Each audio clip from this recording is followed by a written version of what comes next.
कितने परसेंट इसलिए है? 72.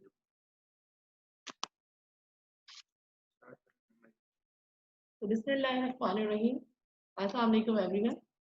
Today we will start our new topic, that is breast. Okay.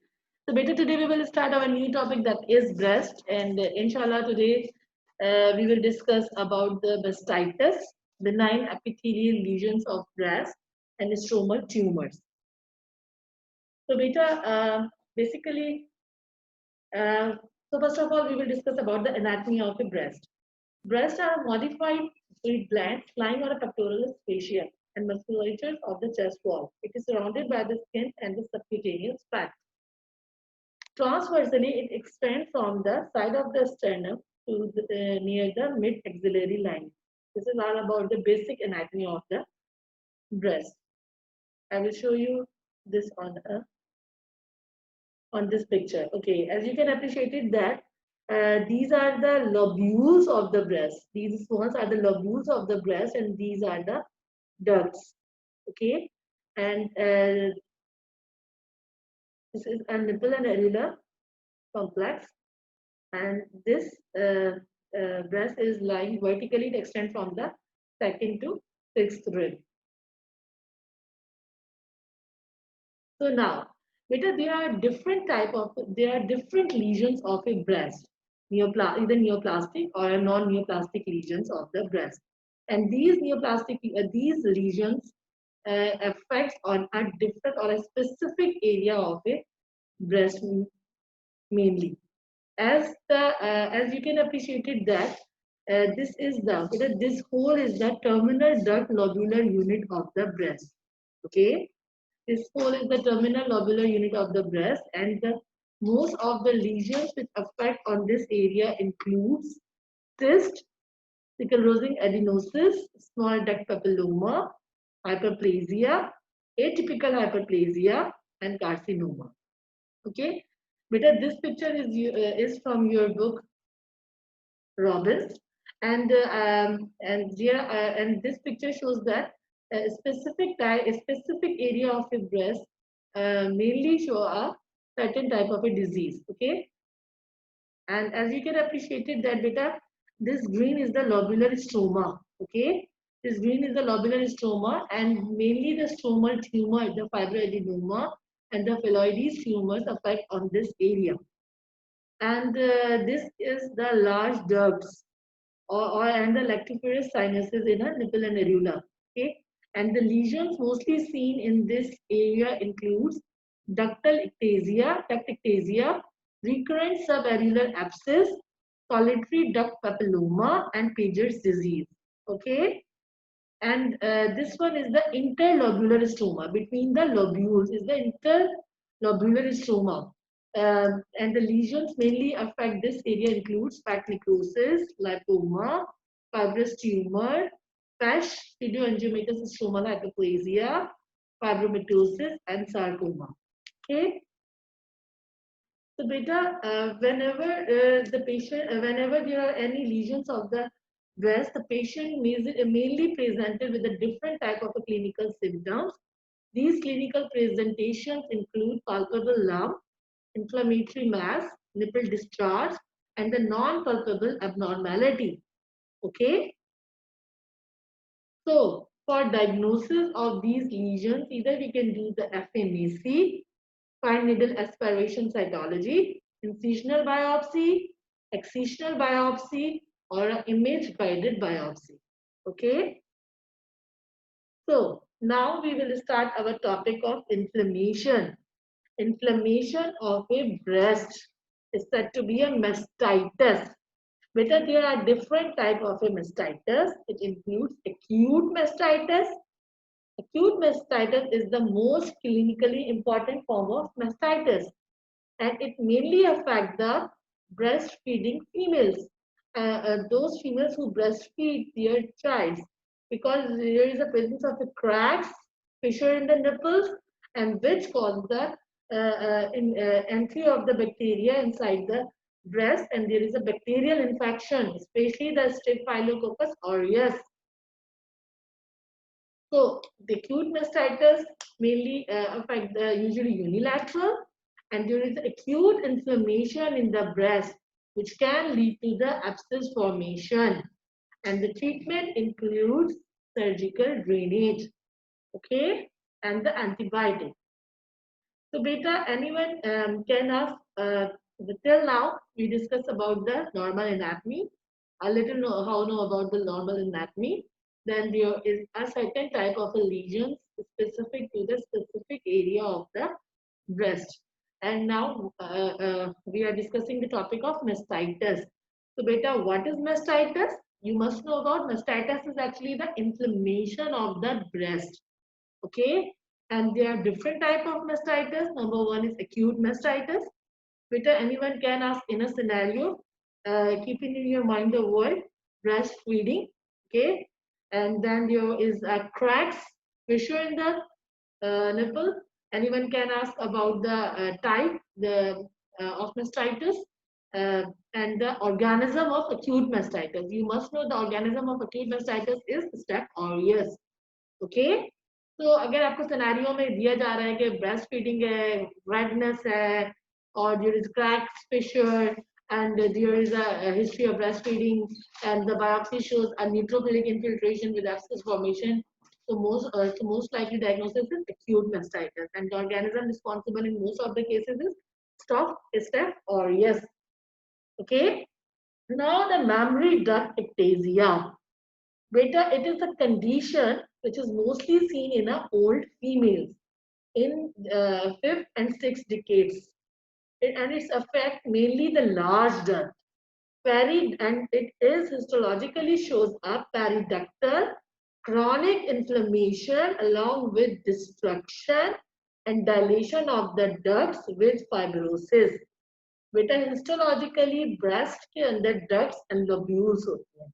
Okay, and in duct ectasia there is a periductal duct के surrounding में periductal chronic inflammation along with destruction and dilatation of the duct with fibrosis, and the underlying cause is still unknown. So the mammary duct ectasia is a poorly defined periareolar mass, can be confused with clinically and radiologically with carcinoma, and it can also present as a thick, cheesy nipple discharge and periductal fibrosis along with skin retraction. Beta, please keep it in your mind that it can be clinically as well as radiologically the mimicker of a carcinoma. So the main point is histology, biopsy. ठीक clinically आपको इसमें nipple retraction भी मिलेगी, आपको cheesy nipple discharge भी मिलेगा. Radiologically भी आप it may be confused with carcinoma, but the histology is the main point.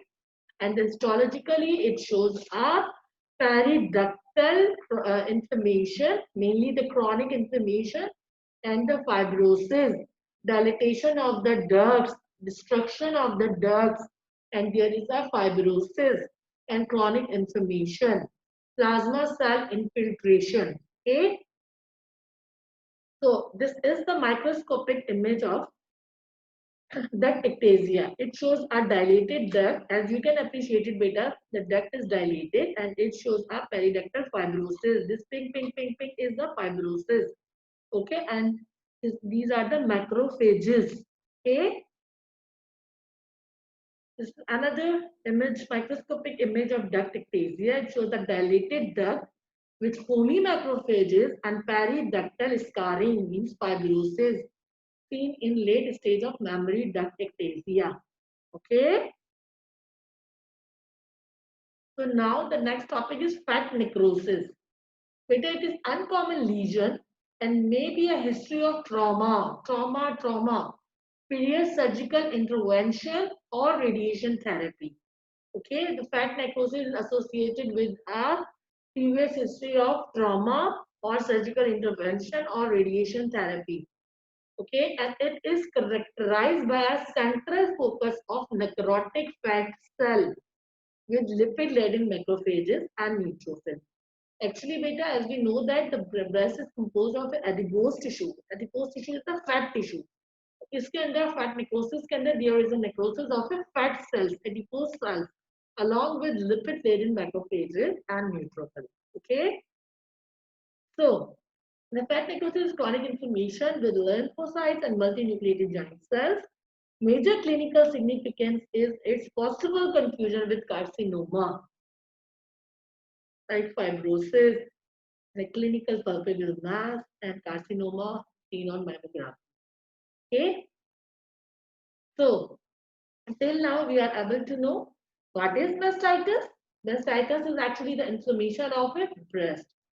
There are different types of a mastitis, like acute mastitis, like ducts-atypical, like fat necrosis, and there are specific causes of these lesions. Like if the acute mastitis is associated with history of breastfeeding.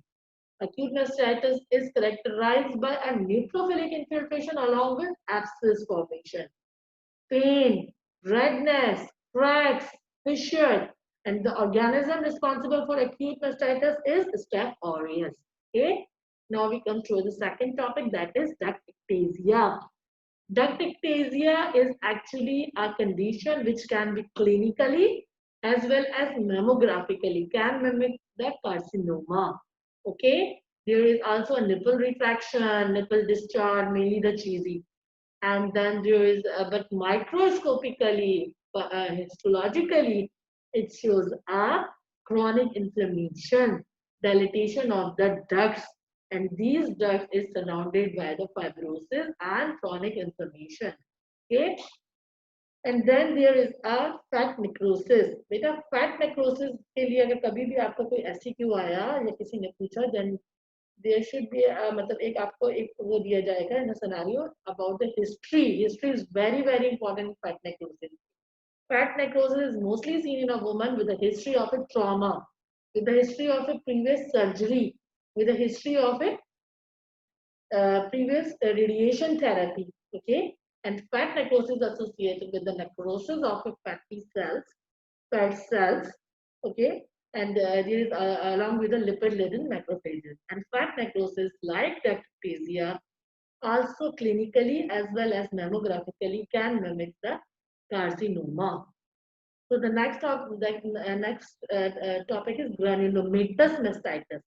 Beta mastitis may granulomatous inflammation can be seen in a breast, and these granulomatous inflammation are of mainly two types. It may be associated with the systemic diseases.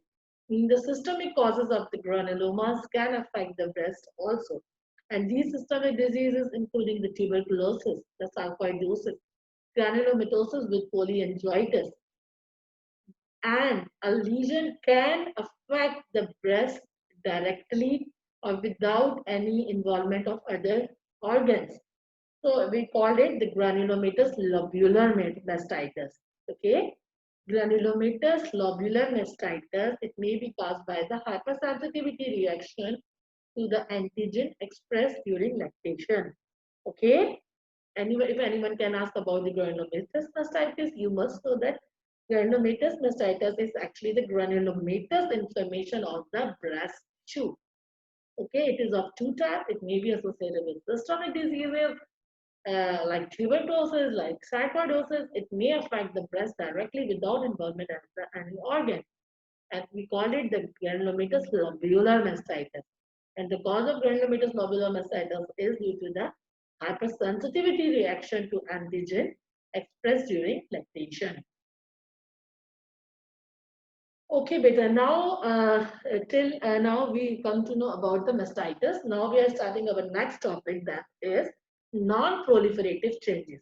Okay, there are certain lesions of the breast. Till now we are able to know there are certain lesions of the breast. One is mastitis. Okay, and the number two is the non-proliferative changes. These non-proliferative changes is also said to be the fibrocystic changes. Okay, beta. And these are the most common breast disorder. Alteration present in most women. There is no associated risk of progression towards the malignancy, and it may or may not be associated with the hormonal imbalance. So, The pathological features of fibrocystic changes. Beta, anyone can ask in your SEQ or anyone can ask in your Viva, what are the pathological features of fibrocystic changes of breast? It includes cystic change, it includes apocrine metaplasia, it includes adenosis and fibrosis. Okay, keep it in your mind, these four words. The fibrocystic lesions of the breast include cystic changes, fibrosis, apocrine metaplasia, and adenosis. Okay, I will tell you. In a cystic changes, there is a formation of a cyst. ठीक है एक आपके पास एक solid चीज जिसमें एक breast का parenchyma में सिस्टिक अपीयरेंस सिस्ट आना शुरू हो जाएगी. Okay, I will show you. As you can appreciate it that there is a formation of a cyst. This area shows a cyst formation lined by epithelium. This is a cyst. Okay, and this area shows adenosis. Beta, anyone can ask what is adenosis? Adenosis is actually the increased number of the glands. Okay. Then, as you can appreciate it that this pink hobnail appearance is apocrine metaplasia. Okay, this is the apocrine metaplasia. What are the features of fibrocystic lesions? Number one is, as the name shows, fibrosis, cystic appearance, apocrine metaplasia, okay, and adenosis. Okay, you must know about what is adenosis, what is apocrine metaplasia. Okay. Now, the fibrocystic disease usually diagnosed at the age of 20 to 40 years, present as a palpable lump, nipple discharge, or mammographic densities or calcification, often multifocal and bilateral lumpiness. Okay, lumpy, bumpy breast we get here. So, till now, we cover our two topics of breast. One is mastitis. Definition of mastitis, type of mastitis, acute mastitis, granulomatous mastitis, ducts-atypical, and fat necrosis. Okay, and then you must know about the non-proliferative breast lesion. If anyone can ask, Victor, tell me the name of non-proliferative lesions, then you must know that non-proliferative lesions are the fibrocystic disease.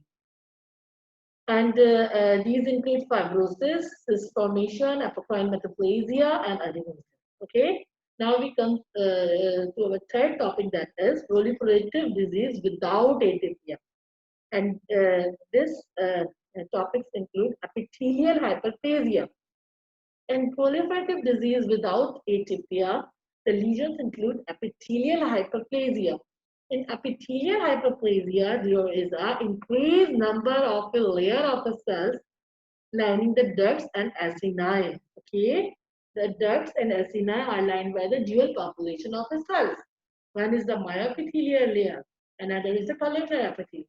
But whenever there is an increased number of layer of the cells that lining the ducts and acini, then we call it epithelial hyperplasia. Okay, you must know about the definition of a epithelial hyperplasia. And the involved ducts and acini are filled with overlapping proliferating cells. As you can appreciate it that, okay, this is the morphology of epithelial hyperplasia. At the normal breast ducts and the lobules, double layer of epithelial cells, the luminal and the myoepithelial layer. But in epithelial hyperplasia, there is a proliferation, increased number of cells. Okay, and it can be the incidental finding, more than 2 cell layers, luminal and myoepithelial cells, fill the distending ducts and the lobules. Okay, irregular lumen. Okay, periphery of the cellular mass. So the next lesions include in a proliferative disease without atypia is sclerosing adenosis. I repeat again, the next lesion which include in a topic of proliferative disease without atypia is sclerosing adenosis. Beta, it is characterized by increased number of acini along with stromal fibrosis within the lobules. Okay, and as the name indicated, sclerosing means fibrosis and adenosis means increased number of acini. So it is characterized by increased number of acini along with stromal fibrosis within the lobules. Can be associated with calcification, which may be detected on the mammography. It is also a mimicker of a carcinoma. As you can appreciate it that beta, there is the adenosis as there is an increased number of a acini and there is a fibrosis. These fibrotic foci compress the glands. Okay? And but on high power, all these glands, all these ducts are lined by a dual population of cells. There is a presence of a myoepithelial layer. Okay, this is anyone can ask what is the difference between sickle-rosing adenosis and carcinoma. So sickle-rosing adenosis is basically a proliferative lesion of the breast without atypia, and it shows there is a adenosis along with fibrosis, but these glands and ducts are lined by a dual population of cells, presence of a myoepithelial. Okay, so beta now we come to next topic, that is atypical hyperplasia, and this is the topic under the heading of proliferative lesion with atypia. Okay, relax. Keep it in your mind. In a breast, in a non-neoplastic lesion, first is the mastitis, that is inflammation. The second one is the non-proliferative lesion without atypia, which includes the fibrocystic diseases, NHOs, fibrosis, cyst formation, apocrine metaplasia, and there is the adenosis. Okay. The third is the proliferative lesion without atypia. It includes epithelial hyperplasia, sclerosing adenosis, radial scar. And then we comes on the topic that is, the fourth topic is proliferative lesion with atypia. Okay, and it includes atypical hyperplasia. Okay, this atypical hyperplasia may be the atypical ductal hyperplasia or it may include the atypical lobular hyperplasia. Okay, so epithelial hyperplasia is characterized by atypical architectures or a psychological features. Either it shows a psychological atypia, either it shows architectural atypia. It can affect the duct, which we call the atypical ductal hyperplasia, or it can affect the lobules, which we call the atypical lobular hyperplasia. Okay, forehead mastitis, non-proliferative lesion without atypia, proliferative lesion with atypia, without atypia, and proliferative lesion with atypia. Okay, so now it comes to our next topic, that is stromal tumor, benign tumor. Later, anyone can ask frequently about the benign tumor of breast. The benign tumor of breast mainly includes fibroadenoma, the phylloides or phylloides tumor. The fibroadenoma is most common benign tumor. It is circumscribed lesion and it's composed of both proliferating glandular and stromal adenoma. Okay. But keep it in your mind that glands, a breast having a two component. One is the gland, another one is the stromal component. And there is a proliferation of both glandular as well as the stromal component seen in fibroadenoma. And it is mainly a circumscribed lesion. Okay, because this is the gross image of fibroadenoma. As you can appreciate it that in this picture, this yellow is the breast, because as we know that the breast is the adipose tissue. That's why it's look like a yellow. ठीक है, fat जिस तरह yellow थी उस तरह ये भी yellow दिखता है. And this circumscribed grayish white protruding, ठीक है, बाहर से निकला हुआ protruding grayish white gelatinous appearance of a tumor, that is fibroadenoma, and this is also circumscribed grayish white, okay, tumor. And this is the microscopic image of the fibroadenoma. Beta, anyone can ask in your Viva, in your SEQ about the microscopic features of the fibroadenoma. So basically, the fibroadenoma is actually a benign neoplasm in which there is a proliferation of both the glandular as well as the stromal component. Okay, and the stromal and their glandular component may be the pericanalicular or maybe the intracanalicular pattern, I will show you. As you can appreciate it, beta, this light area is the stroma. Okay, so there is a proliferation, increased stroma. Okay, यहाँ तक समझ आया कि stroma भी बढ़ गया इसके अंदर, and glands भी बढ़ गए. And glands can be in a pericanalicular. Okay, that is the open duct surrounded by the stroma, or the intracanalicular, the compressed ducts that is surrounded by the stroma. Okay, this compressed look like glandular spaces, and this is the fibrous stroma. Okay, so fibroadenoma mostly seen in a young woman, mostly seen in a age less than 30 years. Its classical presentation is that of a firm mobile lump. बेटा mobile lump की अगर history है तो it is mostly a fibroadenoma. क्योंकि जो carcinoma का lump होता है, it is not mobile most of the time. ठीक है, giant forms can occur, especially in the younger patient, which we call that giant fibroadenoma or a juvenile fibroadenoma. The fibroadenoma can be associated with the proliferative changes in the adjacent breast tissue. Approximately 20% of the lesions are complex fibroadenoma that is characterized by a certain specific histological features. Okay. So, until now we are able to know about the stromal tumor. There are two main types of the stromal tumor. One is the, or anyone can ask what are the benign fibroepithelial lesions of the breast. You must know that there are two main benign tumor. One is the fibroadenoma, and other one is the phylloides tumor. Fibroadenoma is mostly seen in a young woman, mostly seen in a woman with the age less than 30 years of age, and clinically they present with the mobile circumscribed breast lump. And microscopically, it shows there is a proliferation of both glandular as well as the stromal component. And the glandular component can proliferate it by two ways, either in the form of pericanalicular or intracanalicular. Okay. Now we come to our next topic, that is phylloides tumor. Phylloides tumor is a stromal tumor arising from the intralobular stroma.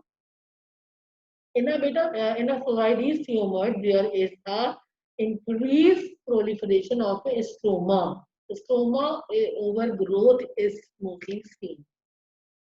Glands के comparatively stroma की proliferation ज़्यादा होती है in a phylloides tumor. It ranges in size from a few centimeters to a massive lesion, and classically have a leaf-like configuration.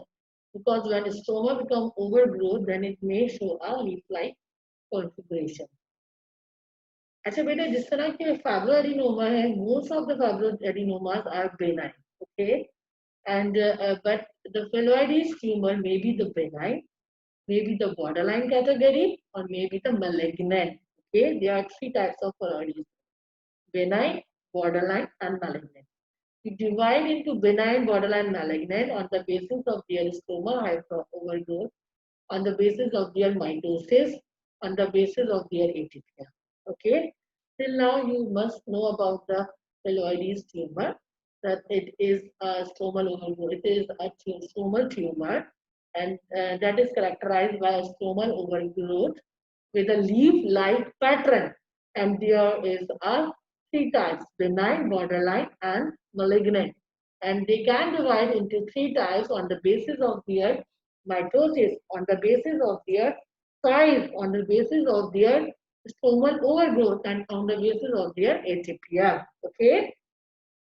So, the phylloides tumor most are low-grade lesions that can recur slowly but do not metastasize. Others are of high grade and exhibit the aggressive clinical behavior that they can spread distant sites, cystosarcoma phylloides. So, beta, as you can appreciate it that in this tumor there is a stromal overgrowth. Stroma itna bahar nikal jayega, it compresses the gland and looks like this leaf-like pattern. Okay, stromal overgrowth. So, I'll just leaf the pattern is it shows the leaf-like pattern. I will show you again. Wait. Whether this is the microscopic image of fibroadenoma. Anyone can ask fibroadenoma in your OSCE as well. So you must know the fibroadenoma, that in a fibroadenoma there is a proliferation of glands and stroma both. While in phylloides tumor, there is mainly a proliferation of a stroma. So, beta, I repeat again. Today we start our new we start our new topic, that is breast. In a breast, we must know about the mastitis. Okay, definition number one. Number two, types of mastitis.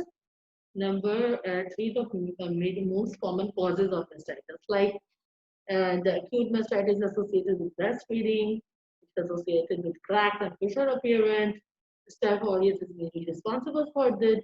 Then we must know about the ducts-atypical. There is a ducts-atypical, there is a dilated duct, can mimic clinically as well as mammographically with clear breast, and the microscopic examination is very important, and it shows a dilated duct surrounded by a lymphocyte, surrounded by a plasma cells and macrophages, and there is a fibrosis.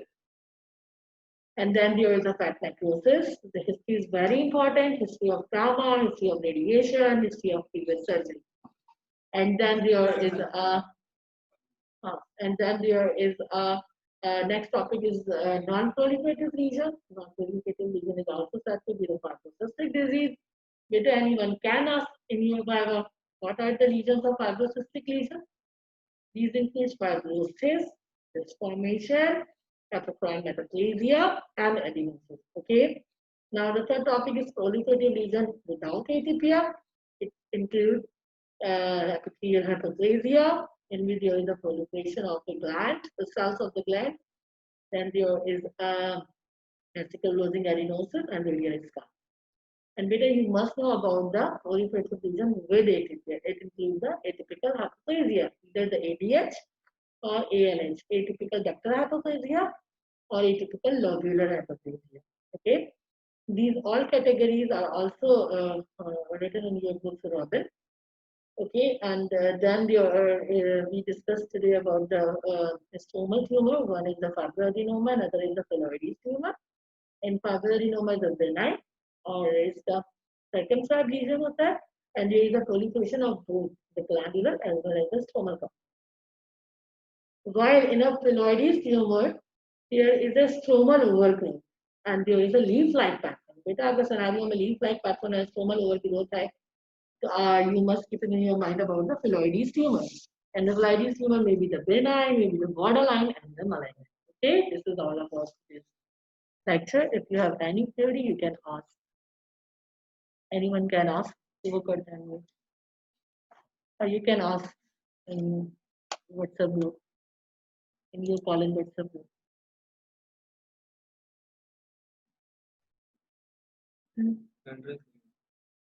Okay, beta. Thank you so much.